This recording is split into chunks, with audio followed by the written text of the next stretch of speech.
Assalamualaikum warahmatullahi wabarakatuh. Alhamdulillah wassalatu wassalamu ala rasulillah nabiyina Muhammadin wa ala alihi wa sahbihi wa man tabi'ahum bi ihsanin ila yaumidin.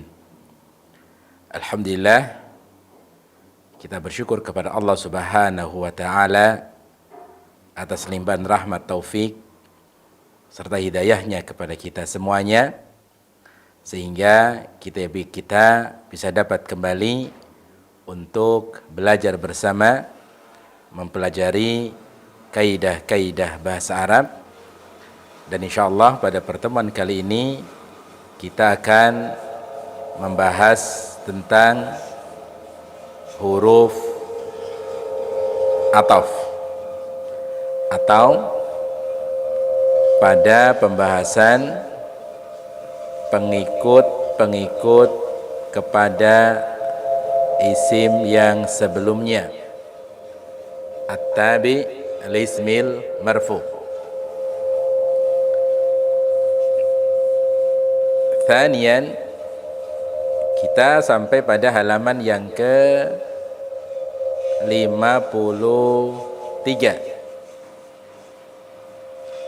dari kitab Mulakhas fi Qawaidil Lughah Al-Arabiyyah. Musannif mengatakan thaniyan al-atafu. Yang kedua, ataf. Al-atafu, ataf. Al-atafu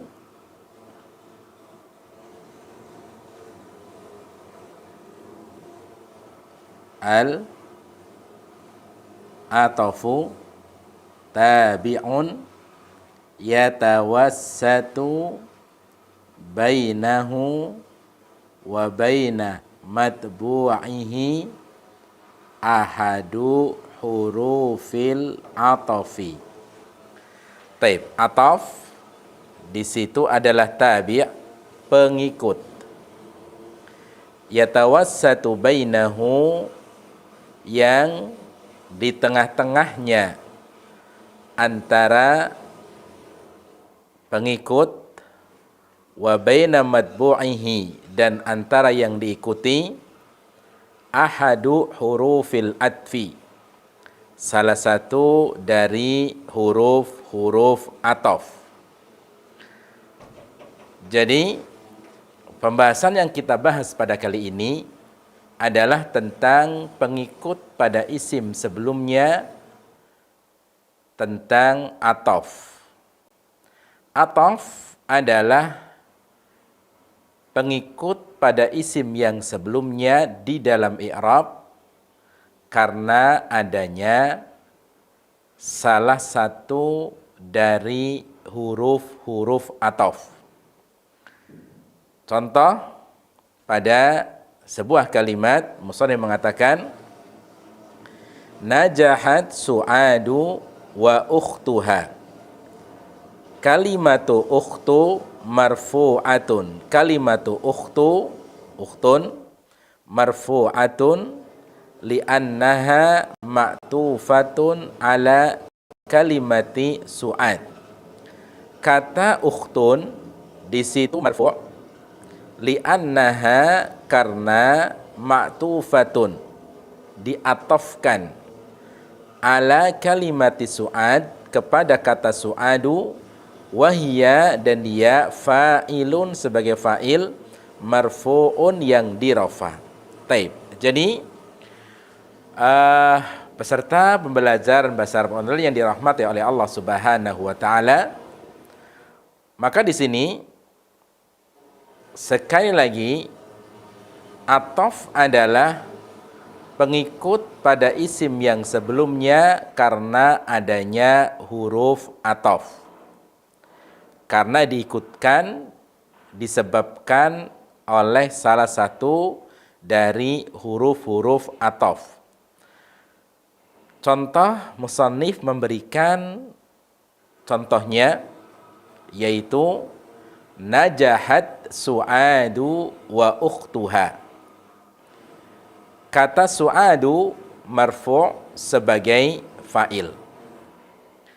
Kemudian kalimat ukhtu marfu' bukan sebagai fa'il, tetapi dia pengikut atau ngikut pada isim sebelumnya, yaitu pada kata su'ad yang berkedudukan sebagai fa'il.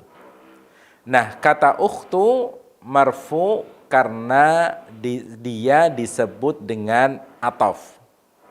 Kenapa? Karena marfu'nya disebabkan karena diikutkan dengan adanya huruf atof, yaitu wawu. Ini adalah atof. Taib. Thanian, yang kedua, huruful atfi tis'atun. Huruf atof ada 9. Wahia, yaitu al-wawu, wawu, yaitu wa. Al-fa'u, yaitu fa. Yang ketiga, thumma. Yang keempat, au. Yang kelima, am. Yang keenam, la. Yang ketujuh, lakin. Yang kedelapan, bal. Dan yang kesembilan, hatta. Ini adalah huruf-huruf atof. Wa fima yali sarkhun mujizun lima'ani hadhil hurufi. Wa fima yali, dan berikut ini, syarhun, penjelasan, mujizun, yang ringkas, lima'ani, untuk makna masing-masing, hadhil hurufi, pada huruf-huruf atof tersebut. 6. Jadi musannif memberikan faidah kepada kita, huruf atof itu banyak. Bukan hanya wawu saja, tapi ada 9 huruf atof yang beliau jelaskan pada kitab ini. Yang pertama adalah huruf wawu, yaitu wa. Yang kedua, huruf al-fa'u, yaitu fa. Kemudian thumma, kemudian au, kemudian am, kemudian la, lakin, bal, dan hatta. Dan akan kita jelaskan masing-masing dari setiap huruf-huruf atof beserta fungsi masing-masing dari huruf tersebut. Taib. Yang pertama, al-wawu. Huruf atof al-wawu, yaitu wawu. Apa fungsi huruf atof wawu dan bagaimana penggunaannya dalam sebuah kalimat? Maka al-wawu berfungsi limutlaqil jam'i. Al-wawu berfungsi untuk mutlaqil jam'i, yaitu penggabungan, untuk menggabungkan keseluruhan. Makna dari penggabungan lil mutlaqil jama', untuk penggabungan keseluruhan, maknanya adalah bukan berarti huruf yang isim yang setelah huruf wawu itu yang kedua, dan isim sebelum huruf wawu itu yang pertama. Itu bukan berarti demikian. Kenapa? Karena ketika seseorang melafadzkan huruf wawu menjadi huruf atof, adalah ketika sesuatu itu sudah ada pada tempatnya. Sebagai gambaran contoh, di sini jaa Muhammadun. Di sini jaa Muhammadun wa Hasanun wa Sa'idun. Kalau kita perhatikan di sini, Muhammadun marfu sebagai fa'il. Hasan ini rafa karena ataf kepada Muhammad, ngikut kepada Muhammad. Sa'idun rafa juga karena ataf kepada Muhammad, di ataf kepadanya. Taib. Nah, yang dimaksud dengan al-wawu lil mutlaqil jama', fungsi wawu di sini untuk penggabungan keseluruhan. Kalau kita perhatikan di sini yang pertama Muhammad sebagai fa'il. Yang kedua Hasan, ada Hasan. Yang ketiga Sa'idun, ada kata Sa'id. Kalau kita artikan, telah datang Muhammad, Hasan dan Sa'id. Di sini disebutkan pertama Muhammad. Yang kedua Hasan. Yang ketiga Sa'id. Nah, maksud untuk mutlaqil jama' di sini adalah bukan berarti isim yang disebutkan yang pertama itu yang pertama. Bukan berarti isim yang disebutkan yang kedua itu yang kedua. Dan bukan berarti isim yang disebutkan pada urutan yang ketiga dia yang ketiga. Kalau kita ambil contoh pada kalimat ja'a Muhammadun wa Hasanun wa Sa'idun, ini belum tentu yang datang pertama ini Muhammad. Dan juga belum tentu yang datang kedua ini Hasan. Dan belum tentu pula yang datang ketiga itu Sa'id. Bisa jadi Hasan datang yang pertama, Muhammad datang yang kedua, Sa'id datang yang ketiga. Atau mungkin bisa jadi Sa'id ini datang yang pertama, Hasan datang yang ketiga, Muhammad datang yang urutan yang kedua. Kenapa? Karena penyebutan pada kalimat ja'a Muhammadun wa Hasanun wa Sa'idun di sini adalah ketika ketiga orang ini sama-sama telah datang. Sama-sama ada, sudah ada di tempat tersebut. Maka diungkapkanlah dengan huruf wawu. Ja'a Muhammadun wa Hasanun wa Sa'idun. Taib. Jadi itu makna daripada lil mutlaqil jama' untuk penggabungan keseluruhan. Taib. Kemudian yang kedua, al-fa'u, huruf fa. Al-fa'u litartibi ma'at ta'kibi. Alfa di sini fungsinya adalah litartib, untuk urutan, ma'at ta'kibi, untuk bersama dengan selang waktu. Kalau salah. Ana ulangi, alfa litartibi ma'at ta'kibi. Fa adalah litartib, untuk urutan, ma'at ta'kibi, dengan tanpa adanya selang waktu, langsung. Kalau istilah kita gunakan istilah yang lain adalah al-fa'u litartibil muttasil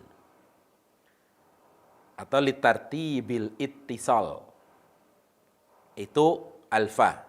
Jadi ketika kita menggunakan huruf ataf berupa fa adalah dia digunakan berfungsi untuk urutan secara langsung tanpa adanya selang waktu antara isim sebelum huruf fa dan isim setelah huruf fa. 6. Contoh. Dhahaba al-abu fal-waladu. Dhahabal abu fal-waladu. Pada kalimat ini, ketika dia mengatakan dhahabal abu fal waladu, maka fungsi fa adalah untuk urutan. Berarti huruf isim yang disebutkan sebelum huruf fa itu yang pertama, dan isim yang disebutkan setelah huruf fa ini yang kedua. Hanya saja fa di sini memberikan fungsi litakib, at-tartib ma'at ta'kid, langsung tanpa adanya selang waktu, dengan istilah litartibil ittisal, untuk urutan secara langsung. Berarti kalau kita artikan seorang ayah telah pergi lalu seorang anak. Lalu seorang anak. Berarti pada kalimat ini yang pergi terlebih dahulu adalah seorang ayah, lalu diikuti oleh seorang anak, tapi tanpa adanya jeda, tanpa adanya selang waktu antara kepergiannya seorang ayah dengan seorang anak tadi. Berbeda dengan huruf wawu. Kalau huruf ataf berupa wawu, ini untuk mutlakil jama'. Dhahaba al-abu wal waladu. Dhahabal abu wal waladu. Berarti bisa jadi yang pergi duluan seorang anak, baru seorang ayah. Bisa jadi yang pergi ayah duluan, baru seorang anak. Ini kalau menggunakan huruf ataf wawu. Adapun ketika menggunakan huruf ataf fa, fungsinya tadi litartib ma'a ta'kib, untuk urutan tanpa adanya selang waktu. Taib. Contoh lagi misalnya.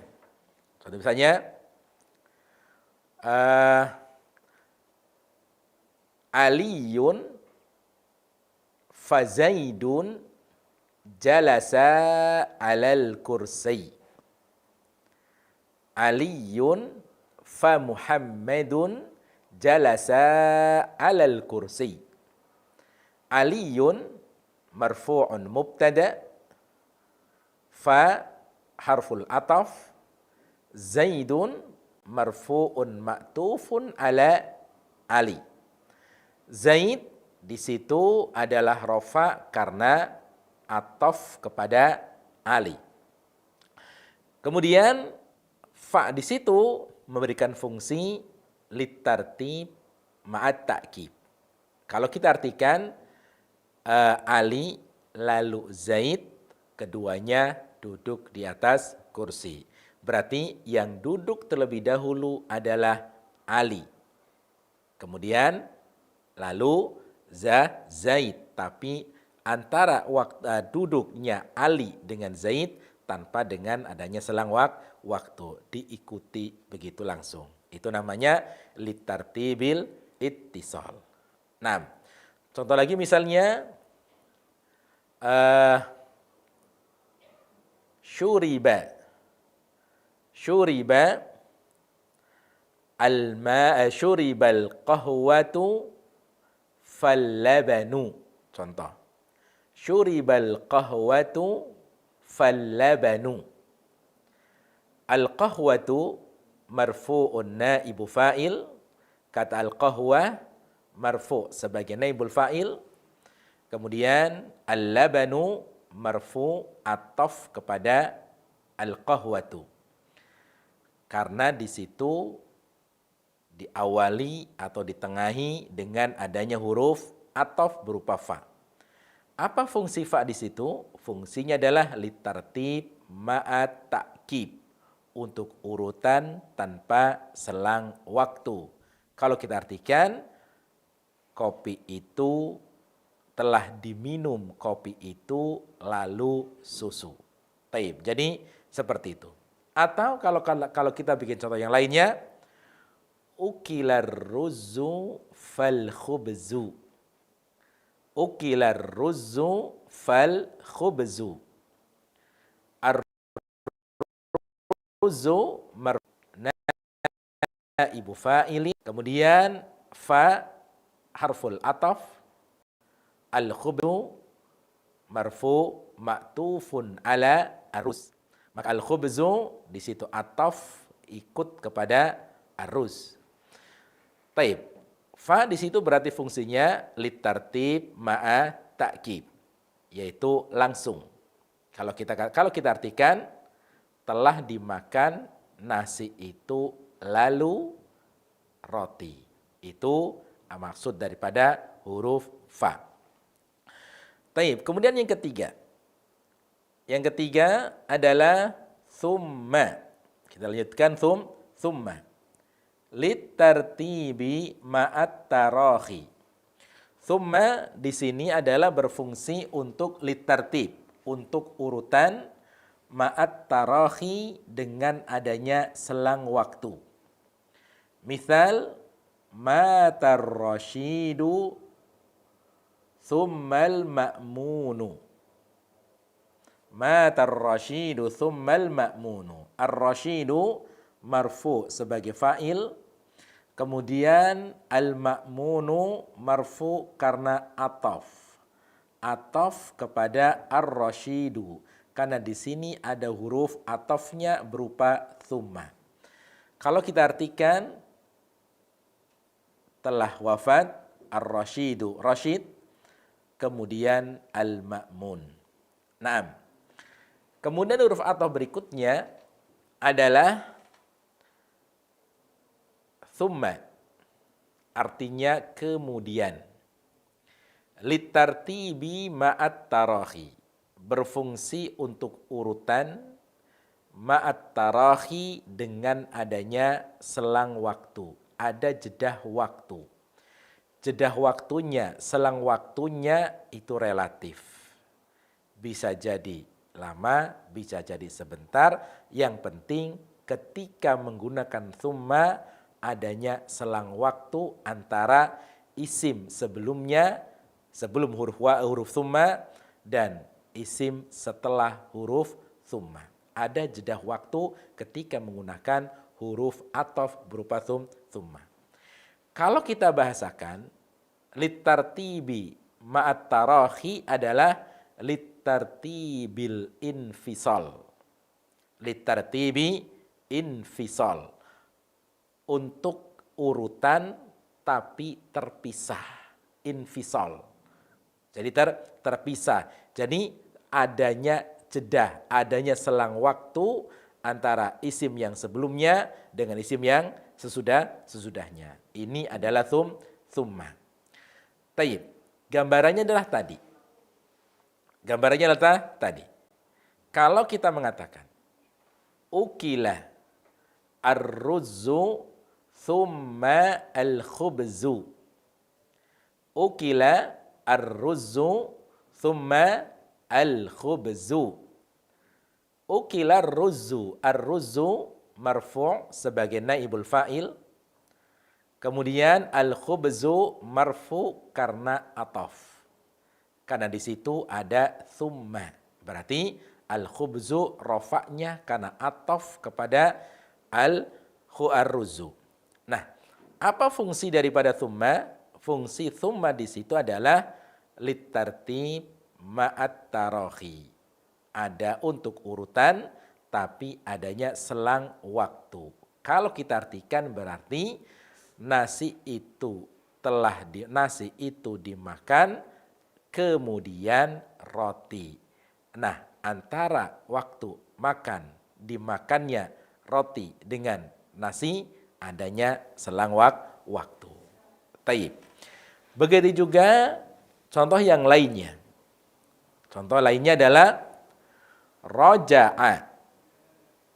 Roja atau kharaja.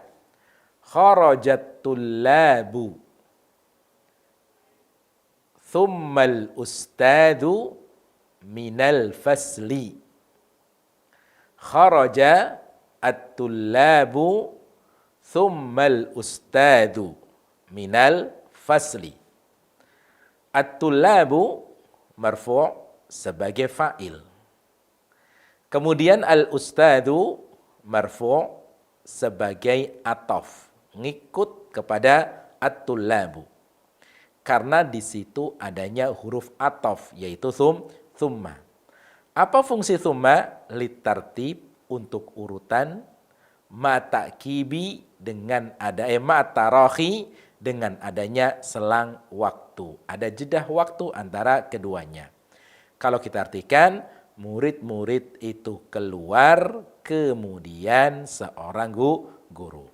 Murid-murid keluar, kemudian seorang guru. Taib. Jadi seperti itu. Kemudian kita lanjutkan, berikutnya adalah au. Au litakhyiri. Au litakhyiri au syakki atau syak. Misal naqalal khabaru Muhammadun au Aliyun. Au untuk memilih, untuk pilihan atau untuk keraguan. Contoh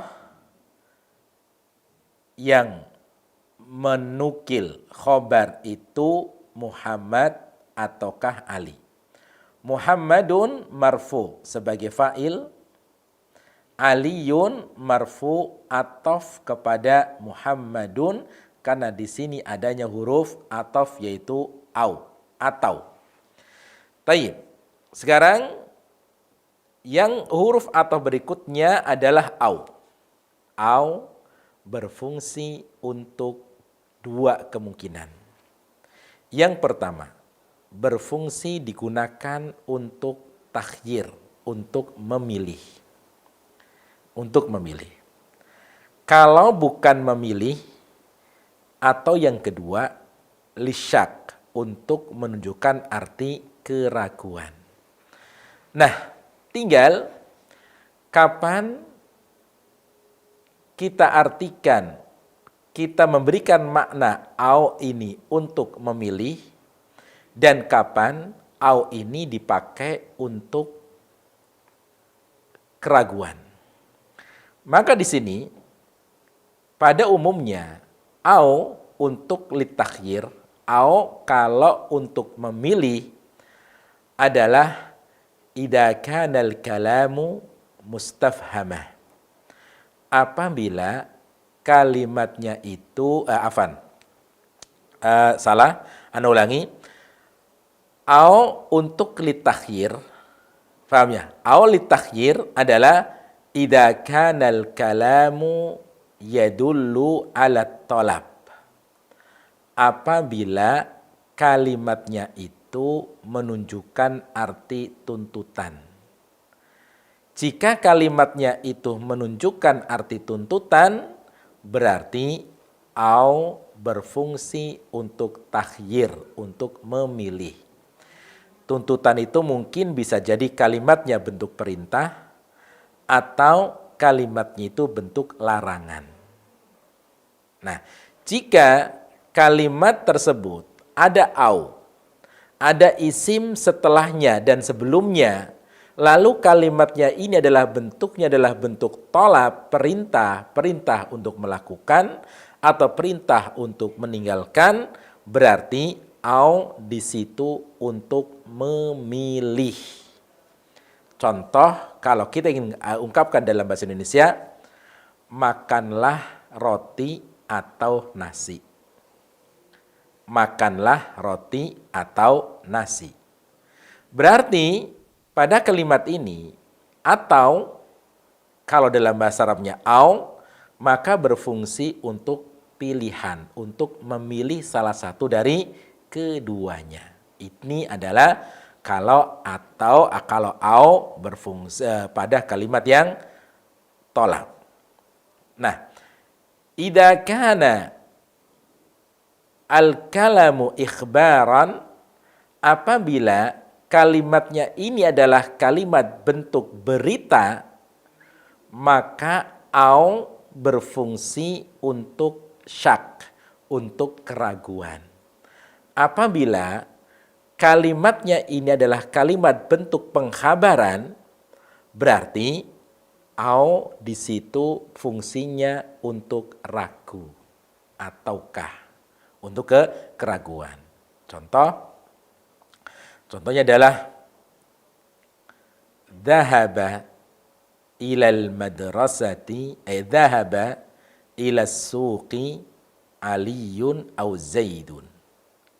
Pada kalimat dhahaba ila suki aliyun au zaidun, kalimat ini adalah bentuk kalimat berita, kalimat bentuk pengkhabaran. Nah, di situ ada au, berarti au di sini adalah untuk ragu. Sebagaimana pada contoh naqalal khabara Muhammadun au Aliyun. Taib. Atau kita gunakan contoh yang lainnya. Akhadha hadal kitabu Aliyun au Amrun. Akhadha hadal kitaba Aliyun au Amrun. Nah, di sini kalimatnya adalah bentuk kalimat ikhbar, pengkhabaran. Berarti au di situ berfungsi untuk syak, untuk keraguan.